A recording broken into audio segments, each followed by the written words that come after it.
오늘은 본문을 중심으로 해서 함께 지어져 가느니라 라는 제목으로 함께 하나님의 말씀을 나누도록 하겠습니다. 설교를 시작하면서 저는 본질에 대한 이야기를 좀 먼저 해보려고 합니다. 여러분, 본질이 무엇일까요? 본질은 어떤 사물이나 현상이 본래 가지고 있는 성질이나 모습이라는 사전적인 정의가 있습니다. 쉽게 한번 다가가 보겠습니다. 여러분, 식당의 본질은 무엇일까요? 식당. 손님들에게 맛있는 음식을 제공하는 것입니다. 요즘은 가성비 좋은 집이라고 해서 가격에 비해서 큰 만족감을 주는 식당을 찾는 사람들이 많아져서 음식의 질이 조금 떨어지더라도 식당의 분위기나 직원들의 서비스에 만족해서 식당을 방문하기도 하죠. 그럼에도 기본적으로 음식의 맛이 좋고 청결해야 많은 사람들이 그 식당을 자주 찾아갈 것입니다. 음식이 조금 비싸더라도 음식이 내 맛에 맞고 또 맛있으면 사람들은 그 식당을 소개하기도 하고 자주 찾아갈 것입니다. 그럼 학교의 본질은 무엇일까요? 사회성을 기르는 것도 물론 좋지만 학교는 학생들이 사회에서 또 성인으로서 효과적으로 수행할 수 있도록 잘 가르치는 교육기관입니다. 무엇보다도 바르게 효과적으로 잘 가르칠 수 있어야 합니다. 병원도 마찬가지겠죠. 병원의 본질은 무엇입니까? 수준 높은 진료 아니겠습니까? 내원한 환자들을 돌보면서 치료하는 것이 병원이 가진 궁극적인 목적입니다. 아무리 시설이 좋고 친절하고 주차장이 넓게 잘 되어 있다고 하더라도 나를 고통스럽게 하는 내 질병을 치료하지 못한다면, 그 질병을 발견하지 못한다라고 한다면 다시는 그 병원을 찾지 않을 것입니다. 반대로 주차장이 조금 협소하고 대기 시간이 조금 길다고 하더라도 내 몸 상태를 정확하게 진단하고 정확하게 치료할 수 있다고 한다면 멀리서도 그 병원을 많은 사람들이 찾을 것입니다.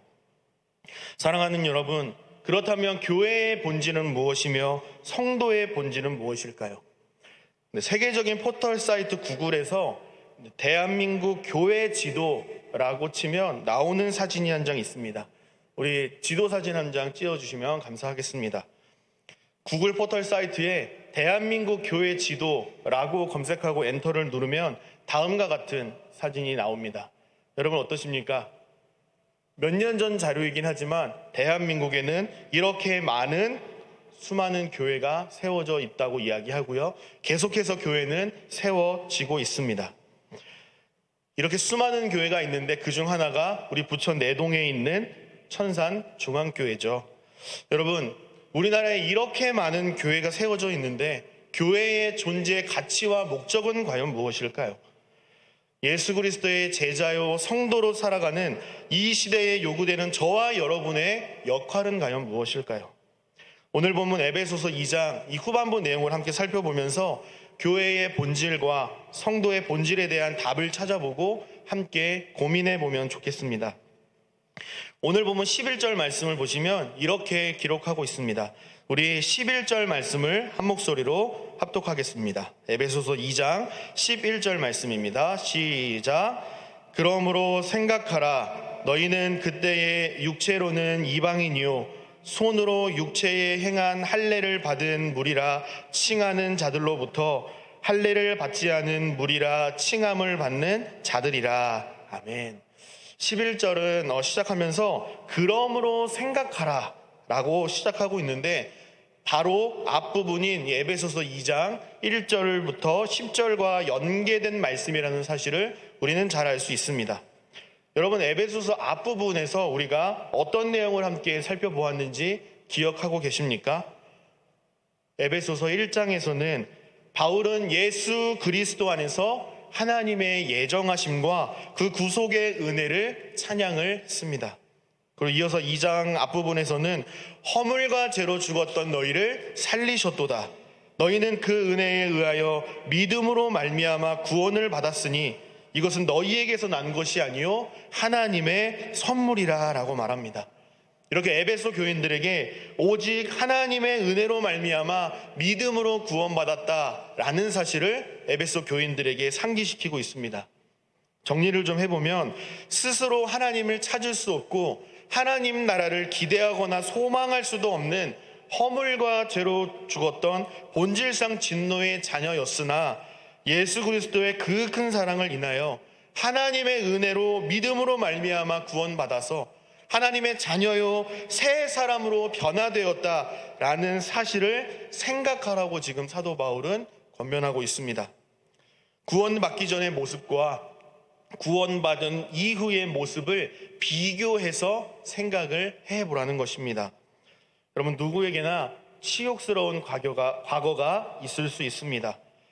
몇 년 전 사진이나 옛날 사진을 볼 때 화들짝 놀란 경험이 아마 한 번쯤은 다들 있으실 겁니다. 이렇듯 지우고 싶은 과거와 또 불신앙의 이 과거의 모습을 드러내는 것이 과연 쉬울까요? 아니면 어려울까요? 우리의 치부를 드러내는 것은 그렇습니다. 굉장히 어렵습니다. 사람은 자기 실제 모습보다 더 좋은 것을 보여주고 싶어 하는 욕구가 우리 안에 있습니다. 누구나 다 그럴 것입니다. 본인의 SNS 계정이나 여러분의 카카오톡 프로필 사진을 한번 딱 떠올려 보십시오. 어떻습니까? 좋은 곳 가서 맛있는 거 먹는 사진이나 아니면 꽃구경 가서 예쁘게 찍은 사진들을 걸어놓고 싶지, 자다 일어난 새벽에 그 부시시한 모습을 카카오톡 프로필 사진에 걸어놓는 사람은 아마 아무도 없을 것입니다. 저도 아직까지 그런 사람을 본 적은 없습니다. 단, 다른 누군가를 골탕 먹이기 위해서 놀리고 싶어서 친구들을 다른 사람의 그 사진을 그렇게 한 적은 본 적이 있어도 자기 스스로 망가진 사진을 프로필 사진으로 걸어놓는 사람은 저는 아직까지는 본 적이 없습니다. 태어날 때부터 모태에서부터 신앙생활을 하신 분들 계시겠지만 성인이 된 이후에 구원받고 신앙생활을 시작하신 분들도 분명 계실 것입니다. 이런 우리들의 모습인데 하물며 하나님 없었을 때 하나님의 존재를 부인하던 허물과 죄로 죽었던 비참한 모습을 인정하기가 쉬울까요? 어려울까요?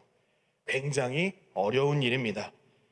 그 어려운 일을 제가 한번 해보려고 합니다. 여러분에게 소개할 수 있는 정도의 아주 귀여운 실수를 좀 조심스럽게 나눠보고자 합니다. 사고친 이야기가 아니라 실수한 부족한 이야기입니다. 저는 고등학교 2학년 때 수련회에서 주님을 인격적으로 만나고 신학교를 가기로 결정을 했습니다. 그래서 교회에서 봉사도 열심히 하고요, 기도하면서 입시를 준비했습니다.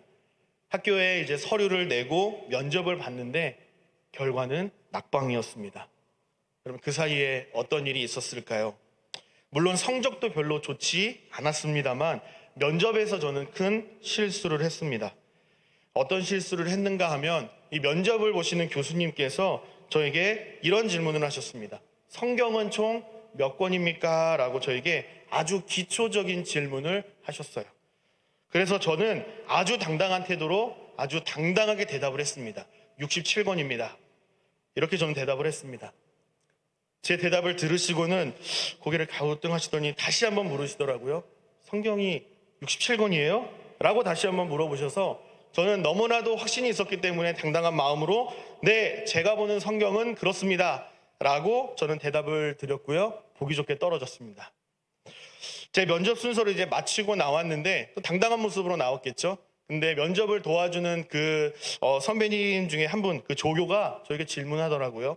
교수님이 뭐라고 질문을 하셨어요? 그랬더니 네, 성경이 몇 권이냐고 물어보셔가지고 저는 67권이라고 대답했습니다. 그랬더니 이 조교는 어쩔 줄 몰라 하면서 3927, 66권이잖아요 라고 말해주더라고요. 저는 성경 39권, 구약 39권, 신약 27권, 66권이란 말은 들어봤어도 3927, 이 말은 사실 처음 들어봤었거든요. 그래서 나오고 나서 난 떨어졌구나. 굉장히 부끄러운 적이 있었는데 실제로 떨어졌습니다. 지금 거룩한 강단에서 이런 경험을 말씀드리는 것이 사실 굉장히 부끄럽습니다. 여러분이 보시기에 저는 어떻습니까? 그런데도 불구하고 제가 여러분에게 이 귀여운 실수를, 또 무식한 실수를 제가 고백하는 이유가 무엇일까요? 평생은 목사로 살겠다는 사람이, 신학교에 지원한 사람이 성경 통독을 몇 번 못한 것도 아니고 사도신경이나 주기도문을 틀린 것도 아니고 성경이 몇 권인지 몰라서 총 67권이라고 말하고 떨어지고 지금 이 예배 시간에 예배를 맡은 자로서 하나님의 말씀을 대언하는 모습을 보면서 솔직히 여러분은 저를 보며 어떻게 생각하십니까?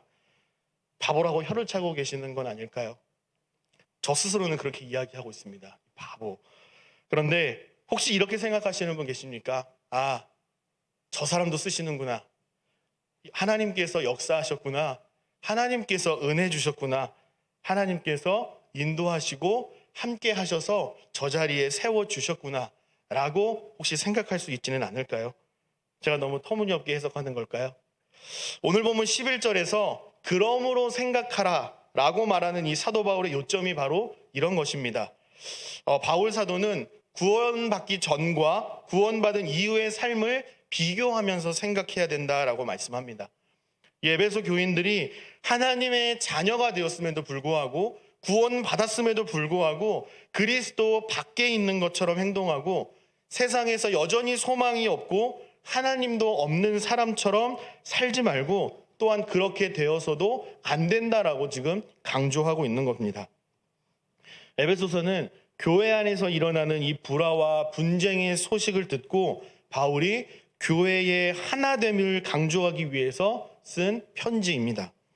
유대인들은 이방인들이 할례를 받지 않은 무리이고 하나님께 소속되지 못하고 버림받은 백성이라고 무시하고 자신들은 오히려 하나님의 백성이라는 선민의식에 빠져 있었습니다. 할례를 받지 않은 무리라는 표현은 이방인에 대한 유대인의 인종적 비방이었습니다. 우리가 수요일마다 사무엘상을 살펴보고 있는데 사무엘상 17장에 기록된 이 다윗과 골리앗의 전투에서 하나님을 모욕한 골리앗에게 다윗은 뭐라고 이야기합니까? 사무엘상 17장 26절에 이렇게 말씀하죠. 할례 받지 않은 블레셋 사람이 누구이기에 살아계신 하나님의 군대를 모욕하겠느냐라고 골리앗을 향하여 할례 받지 않은 블레셋 사람이라 이렇게 말하지 않습니까? 유대 기독교인들은 이방 기독교인들이 구원받은 하나님의 백성에 포함되기 위해서는 할례를 받고 율법을 지켜야 한다라고 주장했습니다. 다시 말해서 진정한 구원을 얻기 위해서는 유대인이 되어야 하고 유대인처럼 살아야 한다라고 주장했습니다. 그러나 바울은 할례를 손으로 육체에 행한 외적인 행위다, 여기에 불과하다라고 보았고 오히려 마음의 할례가 더 중요하다라고 주장을 했습니다. 왜 그럴까요? 13절 말씀에 따르면 이제는 그리스도 예수 안에서 그리스도의 피로 예수 그리스도의 십자가의 은혜로 말미암아 모든 죄를 사함 받았기 때문이라 이렇게 이유를 말합니다. 유대교로 굳이 개종하지 않아도 예수 그리스도의 십자가의 은혜로 하나님께 담대히 나아갈 수 있는 존재가 되었고 구원을 입은 자가 되었음을 바울은 선언하고 있는 것입니다. 예수 그리스도의 희생적 죽음을 통해서 그리스도 안에서 예수 그리스도의 피로 가까워졌다라고 말합니다. 이 말씀은 유대인뿐만 아니라 특히나 이방인들에게 더욱 은혜가 되고 위로가 되고 소망이 되는 말씀이었습니다. 그러나 이 유대인들의 사고로는 도저히 바울의 주장을 동의할 수 없었습니다. 바울은 디도서에서 디도에게도 하나님이 없는 것처럼 살아가는 자들에게 이렇게 경고합니다. 디도서 1장 16절 말씀입니다. 그들이 하나님을 시인하나 행위로는 부인하니 가증한 자요 복종하지 아니하는 자요 모든 선한 일을 버리는 자니라 라고 말씀합니다. 저는 이 경계의 말씀이 우리 공동체와는 전혀 상관없는 이야기라고 생각하지는 않습니다. 우리 공동체 안에서도 충분히 일어날 수 있는 일이겠다라고 생각을 합니다. 사실 실제로 우리 중에는 내가 정말 구원을 받았는지 확신하지 못하는 분들도 분명 계실 것입니다. 그리고 구원 받았음에도 불구하고 그리스도 밖에 있는 것처럼 멀리 있는 것처럼 세상 사람들과 다를 바 없이 생각하고 행동하는 분들이 계실 것이라 저는 생각합니다. 하나님의 은혜를 구원받아서 몸은 교회 공동체 안에 있고 교회 공동체 안에서 무언가의 행동을 하고는 있지만 이 교회 밖에서의 실상은 여전히 소망도 없고 하나님이 없는 것 같은 하나님 나라와 천국과 전혀 무관한 삶을 살아가고 계신 분들도 계실 것이라 저는 생각합니다. 하지만 하나님의 구원의 은혜를 입은 자들에게는 하나님의 선하신 계획이 그리스도 안에서 모두 성취된다라는 사실을 믿으시길 바랍니다. 그러므로 사랑하는 여러분, 우리는 그리스도 안에 있는 자들이라는 사실도 함께 기억하시길 바랍니다. 성도요, 하나님의 자녀로 구원받아서 변화된 자들입니다. 이전의 우리의 모습은 중요하지 않습니다. 아니요, 오히려 더욱더 하나님의 사랑과 은혜를 더 은혜되게 할 것입니다. 우리가 금요기도회 때도 첫 곡으로 함께 불렀던 찬송가가 한 곡 있는데 찬송가 412장입니다.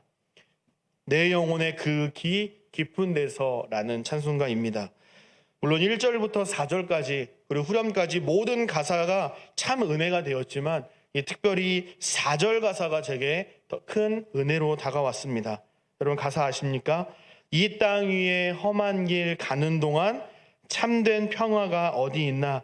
우리 모두 다 예수를 친구 삼아 참 평화를 누리겠네.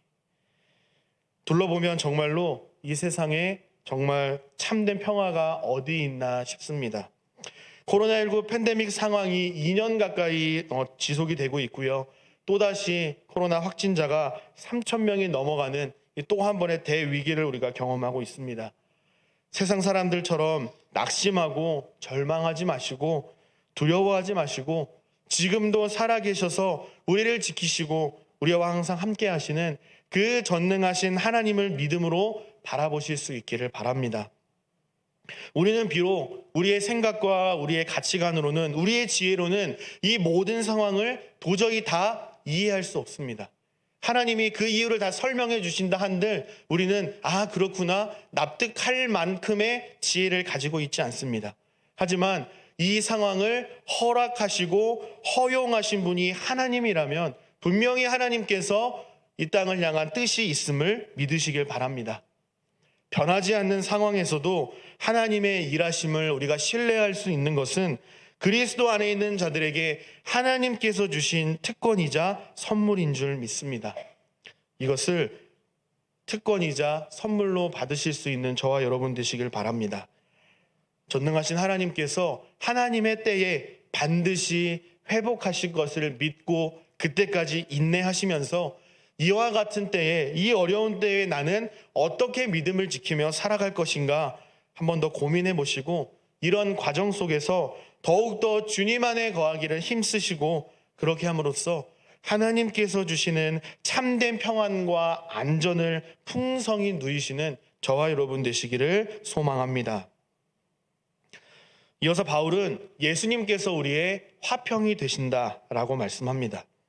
예수님을 소개할 때 화평을 주시는 분이실 뿐만 아니라 동시에 화평 그 자체이신 분이라고 소개를 하는데 14절 16절은 이렇게 말씀합니다. 그는 우리의 화평이신지라. 여기서 그는 예수 그리스도를 말씀하죠.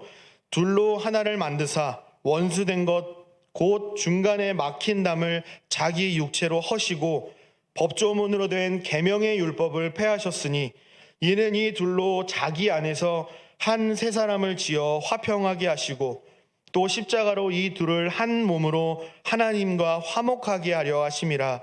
원수된 것을 십자가로 소멸하시고 이렇게 되어 있습니다. 화평을 주시고 화평이신 예수 그리스도께서 둘로 하나를 만드셨다라고 말씀합니다. 여기서 둘은 누구를 지칭할까요? 그렇습니다. 둘은 유대인과 이방인을 가리키는 표현으로서 이 유대인과 이방인을 하나로 만드셨다라고 말씀합니다. 골로새서 1장 20절 말씀에도 이렇게 말씀을 하는데요. 그의 십자가의 피로 화평을 이루사 만물 곧 땅에 있는 것들이나 하늘에 있는 것들이 그로 말미암아 자기와 화목하게 되기를 기뻐하심이라라고 말씀합니다. 골로새서 1장 20절 말씀을 보시면 예수 그리스도의 십자가의 피로 화평을 이루셨다라고 말씀합니다. 그의 피로 말미암아 하나님과 사람 사이의 벽을 허물어 버리셨다라고 말씀합니다.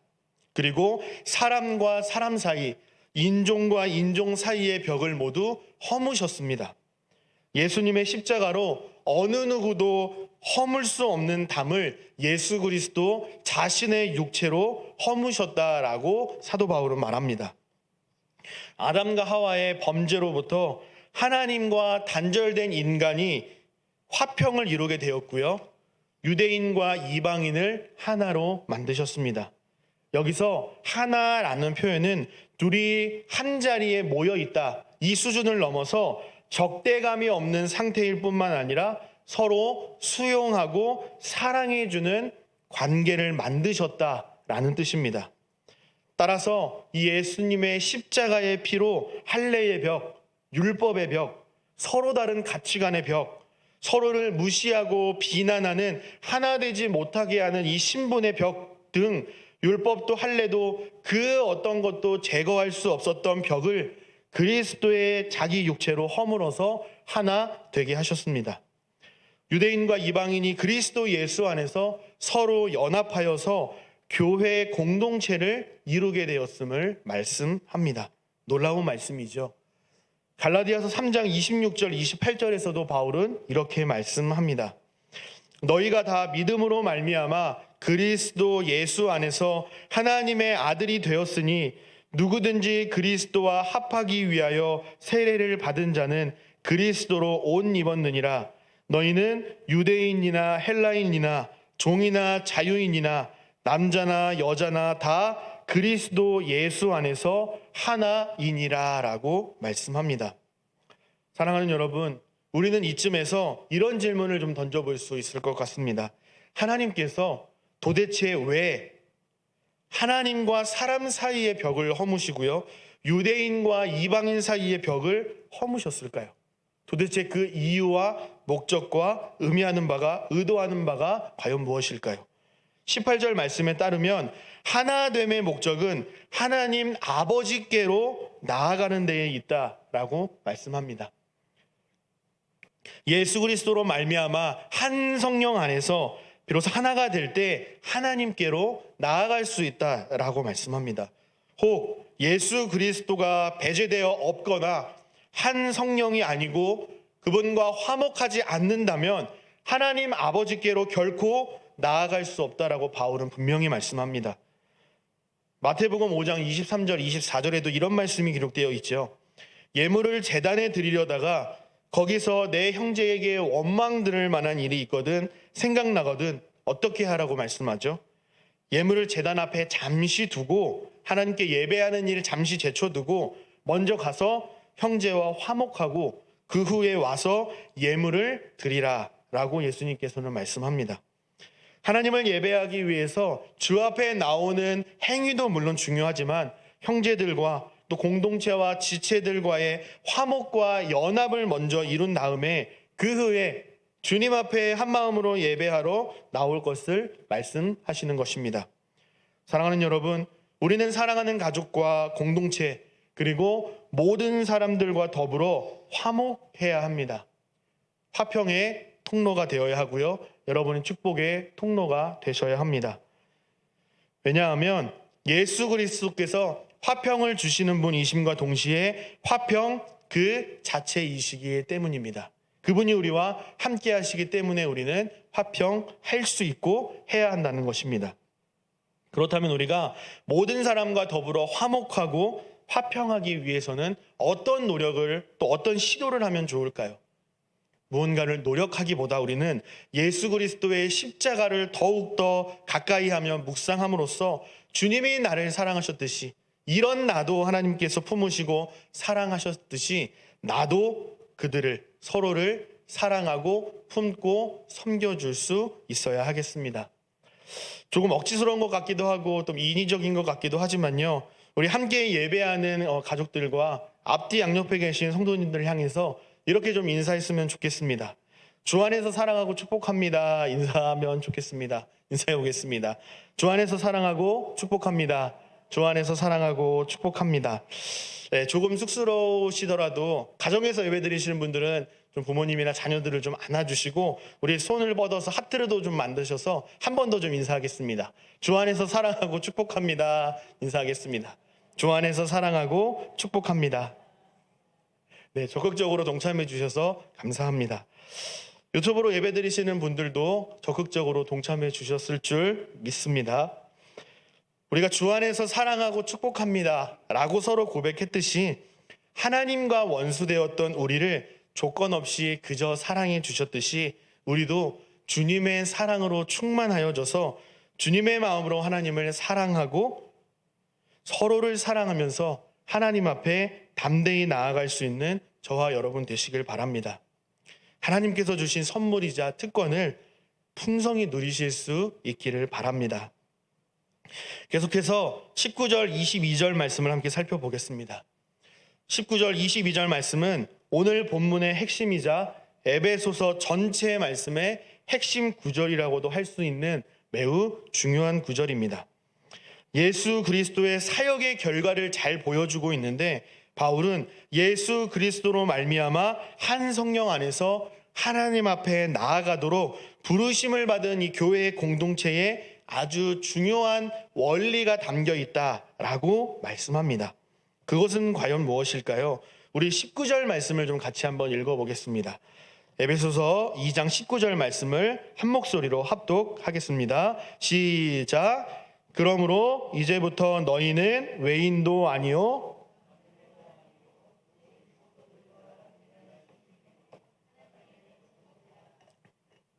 아멘. 바울 사도는 너희는 이제부터 이방인도 아니고 나그네도 아니다 이렇게 말씀합니다. 당시 시대적 배경을 보면요, 이방인이나 나그네는 어떤 존재였을까요? 고대 사회에서 일반적으로 여기서 말하는 외인이나 이런 나그네는 경멸과 의심의 눈초리를 받고 소외된 사람들이었다라고 학자들은 말합니다. 그냥 뭘 하지 않아도 존재만으로도 등장만으로도 비난받고 무시당하고요. 사람들의 눈치를 보면서 그냥 어디에 어울리지 못하고 먼 발치에서 바라보면서 그냥 소외된 그런 사람들이었습니다.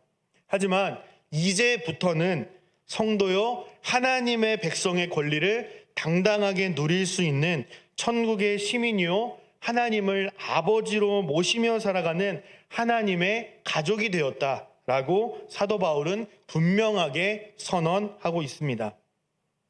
누군가의 눈치를 보면서 자리를 슬 피하거나 마치 꽂아 놓은 보릿자루처럼 그냥 쭈뼛쭈뼛 눈치 보고 있는 것이 아니라 그리스도의 정체성을 소유했다는 이 분명한 근거로 하나님 나라의 백성으로서 백성이 누릴 수 있는 권리와 특권을 마음껏 누릴 수 있는 당당한 하나님의 자녀가 되었다고 선언하는 것입니다. 이 그리스도인이라는 정체성은 어디서 갑자기 뿅 하고 생겨난 것도 아닙니다. 땅에서 솟은 것도 아닙니다. 예수님과 함께 시간을 보내면서 피부로 직접 경험을 했고요. 그의 십자가 사건 이후로 복음을 선포하고 말씀을 전했던 이 사도들과 선지자들이 소유한 이 하나님에 관한 진리와 지식을 기초로 해서 그리스도의 정체성을 소유할 수 있게 되었음을 말씀합니다. 나아가 20절 후반절에서 바울은 그리스도 예수께서 친히 모퉁이 돌이 되셨다라고 말씀합니다. 여러분, 주님께서 모퉁이 돌이 되셨다라고 할 때 이 모퉁이 돌이 무엇일까요? 이 모퉁이 돌은 벽과 벽 사이를 연결해주는, 그리고 건물 전체를 지탱해주는 주춧돌을 말합니다. 이 주춧돌이 없다면 벽과 벽을 연결해 주지도 못하고요, 건물 전체를 지탱해 줄 수도 없을 것입니다. 또한 벽과 지붕만 서로 연결한다고 해서 온전한 건물로 세워지는 것은 아닐 것입니다. 따라서 이 모퉁이 돌 대신 예수 그리스도를 기초로 해서 하나님의 백성된 자들이 함께 하나님의 성전을 튼튼하고 견실하게 세워가야 할 책임이 우리 모두에게 따른다라는 사실을 바울은 강조하고 있습니다. 바울은 21절, 22절에서 이렇게 말씀합니다. 그의 안에서 건물마다 서로 연결하여 주 안에서 성전이 되어가고 너희도 성령 안에서 하나님이 거하실 처소가 되기 위하여 그리스도 예수 안에서 함께 지어져 가느니라 라고 말씀합니다. 사랑하는 여러분, 이 말씀은 예수 그리스도 안에서 하나된 교회 공동체가 어떠한 사명을 가지고 있고 어떻게 함께 성장해야 하는지를 보여줍니다. 에베소서 4장 14절 16절에서 교회 공동체가 지속적으로 성장할 수 있는 이 성장 비결 세 가지에 대해서 힌트를 주고 있는데요. 에베소 4장 13절을 보시면 우리가 다 하나님의 아들을 믿는 것과 아는 일에 하나가 되어서 온전한 사람을 이루어 그리스도의 장성한 분량이 충만한 데까지 이르리니라고 되어 있습니다. 교회의 성장 비결은 무엇입니까? 하나님의 아들 예수 그리스도를 아는 것과 믿는 것이라 사도 바울은 말합니다. 다시 말해서 예수로 시작해서 예수로 끝마쳐야 한다라는 말인데, 즉 이 모든 일은 예수 그리스도 안에서 가능한 일이라 말씀하는 것입니다. 예수님은 우리를 하나의 공동체로 부르셨습니다. 이미 완성된 완벽한 존재로 우리를 부르신 것이 아니라 지속적으로 성장하고 함께 지어져 가야 할 미성숙하고 불완전한 지체로 저와 여러분을 교회 공동체 안으로 불러주셨습니다. 지체는 여럿이지만 한 몸입니다. 그러므로 이 약한 지체를 돌봐주고 사랑으로 서로를 섬겨 주어야 합니다. 그리고 각자에게 맡겨주신 의미와 책임을 성실하게 잘 감당해야 합니다. 이렇게 할 때 교회가 더 교회되어 가고 하나님의 성전이 더욱 견고하고 주님을 닮아가게 됩니다. 저는 교회를 설명할 때에 퍼즐을 비유해서 설명을 하곤 합니다. 퍼즐 사진을 좀 띄워주시면 감사하겠습니다. 퍼즐 조각을 조립해 보신 분은 아마 아실 겁니다. 퍼즐 조각이 많이 남았을 때 한두 조각쯤 이렇게 다리 사이로 들어가서 안 보이면요, 티도 사실 안 나고 없어진 줄도 잘 모릅니다. 그리고 그것이 그렇게 당장 필요하지는 않습니다. 있는 것부터 채워 넣으면 됩니다. 그러나 완성이 얼마 남지 않았을 때는 이 퍼즐 한 조각이 없으면 어떻게 될까요? 그 퍼즐은 결코 완성될 수 없겠죠. 이것은 다른 어떤 조각으로도 대체를 할 수 없고요. 빈틈과 정확히 일치하는 퍼즐이 필요합니다. 그리스도 안에서 하나된 이 교회 공동체를 세워가기 위해서는 이 퍼즐의 원리를 기억하는 것이 굉장히 중요하겠다라고 저는 생각합니다. 다른 조각이 와서 채우겠지? 다른 누군가가 채우겠지? 아니요. 이것은 매우 아니란 생각이고요. 교회 공동체를 무너뜨리기 위한 사단의 아주 무책임하고 위험한 생각입니다. 여러분, 퍼즐 조각은 자신의 위치가 정확하게 있습니다. 다른 위치에 무리하게 끼워 넣으면요, 이 퍼즐 종이 끝부분이요, 찢어지기도 합니다. 정확한 자기 자리를 찾아서 빈틈을 채워야 합니다. 하나님께서는 주님의 몸된 교회를 세워가기 위해서 교회 공동체를 주셨고요, 각자에게 은사를 주셨고 저와 여러분을 구원해 주셨습니다.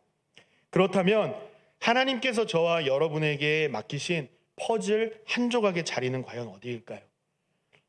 하나님께서 세워주신 알맞은 그 교회, 그 자리에서 교회 공동체를 세우는 일에 여러분은 동참하고 계십니까? 청소년부 아이들과 공과 시간에 교회 공동체 안에서 우리의 책임에 대해서 함께 나누면서 이 말씀이 무슨 내용인지 좀 알겠냐라고 한 친구에게 질문했더니 이렇게 대답을 하더라고요. 네, 교회에서 1인분은 해야 한다는 거잖아요 라고 이야기하더라고요. 이 친구의 표현을 빌려서 여러분에게 다시 한번 질문해 보겠습니다. 여러분은 우리 천산 교회 공동체 안에서 1인분의 역할을 감당하고 계십니까? 네 라고 스스로 대답하신 분이 계시다면 계속해서 힘써 그 자리를 지켜주시길 바랍니다. 혹은 아니요, 아직요, 저는 그렇지 않습니다 라고 자신 없이 대답하시는 분이 계시다면 하나님께서 우리에게 주신 그 사랑과 구원의 은혜의 권리를 누리기에 앞서서 믿음의 공동체를 세워가기 위해서 각자에게 맡겨주신 이 거룩한 책임을 자원하는 마음으로 잘 감당하며 세워가실 수 있기를 간절히 소망합니다. 말씀 맺겠습니다. 이번에 하늘나무 청소년부 우리 가을 수련회 공과 교재로 사용했던 이 청소년용 소책자에 보면 엉덩이와 얼굴이 싸운 이야기가 나옵니다. 유치하죠? 엉덩이와 얼굴이 싸웠다고 합니다. 엉덩이와 얼굴이 치열하게 싸웠습니다. 싸움의 이유는 무엇인가 하면 얼굴이 엉덩이를 무시했다라고 합니다. 엉덩이는 그만 화가 나서 이제 더 이상은 나는 응가를 하지 않겠다라고 결심을 했다고 합니다. 그날부터는 얼굴에는 이상한 반점과 여드름이 나기 시작했고요. 급기야 온몸이 아프기 시작합니다. 결국 얼굴은 엉덩이에게 사과할 수밖에 없었다라고 하면서 이 짧은 이야기는 허무하게 끝이 납니다. 예수 그리스도는 자신을 교회의 머리로 한 이 교회 공동체로 저와 여러분을 부르셨습니다. 좀 전에도 말씀드렸던 것처럼 완벽한 존재로 부르신 것이 아니라 공동체 안에서 빚어지고 다듬어지고 지속적으로 함께 성장해야 할 미성숙하고 연약하고 불완전한 지체로 우리를 부르셨습니다. 그래서 우리가 교회 공동체 안에서 때로는 서둘러서 함께 교회 공동체를 세워가자라고 닥달을 하기도 하고요. 채근하기도 하고요. 때로는 괜찮다, 함께 기도해 줄게 라고 격려하기도 하고요. 이렇게 각자에게 맡겨주신 의무와 책임을 성실하게 잘 감당해야 할 줄 믿습니다. 폴 트루니에라는 사람이 이 사람은 스위스의 의사이자 작가인데 그가 이런 멋진 말을 했습니다. 혼자서는 할 수 없는 것 두 가지가 있습니다. 하나는 결혼이고 또 하나는 그리스도인이 되는 것입니다 라고 말했습니다. 필립 얀시라는 기독교 작가가 있는데 그는 교회 공동체를 하나님의 응급실이라 이렇게 표현하기도 했고요. 헨리 나우엔이라는 신학자는 공동체는 결코 함께 살고 싶지 않은 사람과 언제나 항상 앞으로도 영원히 같이 사는 곳이다. 그게 교회다라고 말합니다. 때로는 교회 공동체를 바라보면서 실망할 때도 있습니다.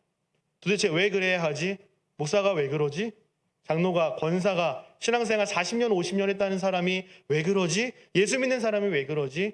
오히려 이해하지 못할 수 있습니다. 그들에게 손가락질하기보다는 품어야 할 존재임을 기억하고 우리가 서로 교회 공동체 안에서 하나님께서 맡겨주신 퍼즐 한 조각의 역할을 잘 감당할 때에 우리가 더욱더 교회가 더 교회되어가고 하나님의 성전이 더욱 견고하고 주님을 닮아가는 풍성한 축복을 누리게 될 줄 믿습니다. 그런 축복을 마음껏 경험하시는 천산의 모든 가족들이 되시기를 주님의 이름으로 간절히 축복합니다.